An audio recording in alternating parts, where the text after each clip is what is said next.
But why did you say you were negotiating with the Greens, though, and then the Prime Minister said you weren't?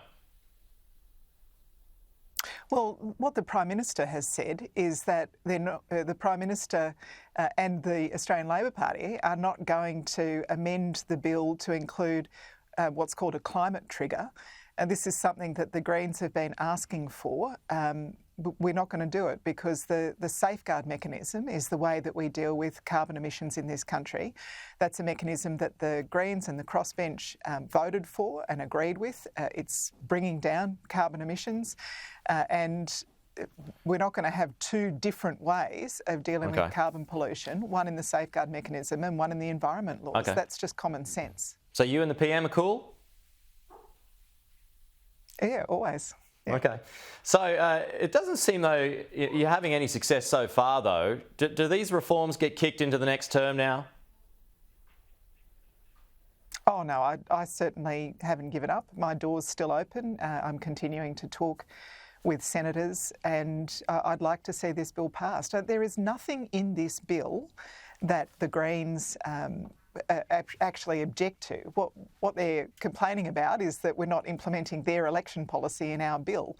Well, that's not a reasonable barrier, right? We've got a bill that is a good bill. It should be voted on its merits. It's got great policies there that better protect nature. It is also about speeding up decision making so that good projects can actually get off the ground faster.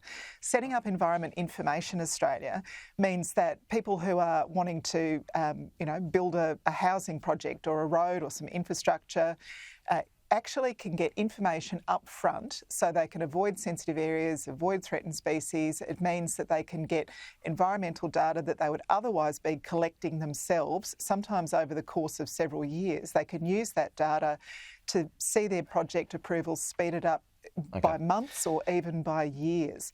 That's a really good thing for business. It's what they've been calling out for, and that's why the Liberals and Nationals should also be voting for this bill as it is. Okay, just a final one here before we go on childcare. You had those recommendations from the Productivity Commission yesterday. How does that change or how will that form your approach to childcare and will that be an election pitch for next term?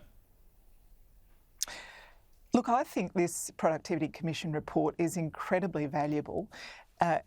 It's got 56 recommendations, so obviously Anne Ali, the Early Childhood Minister, and Jason Clare, the Education Minister, will have to take some time to examine the recommendations. But at the centre of it, what it's saying is that the kids who are most likely to miss out on early childhood education and care now are the kids from the most disadvantaged families, and they're the ones who would benefit most from it.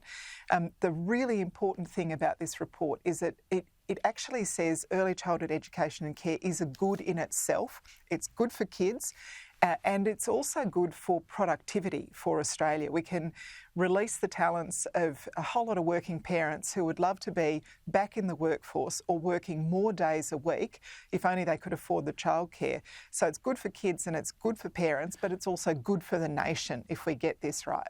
Tanya Plibersek, we'll leave it there, but thank you for your time as always.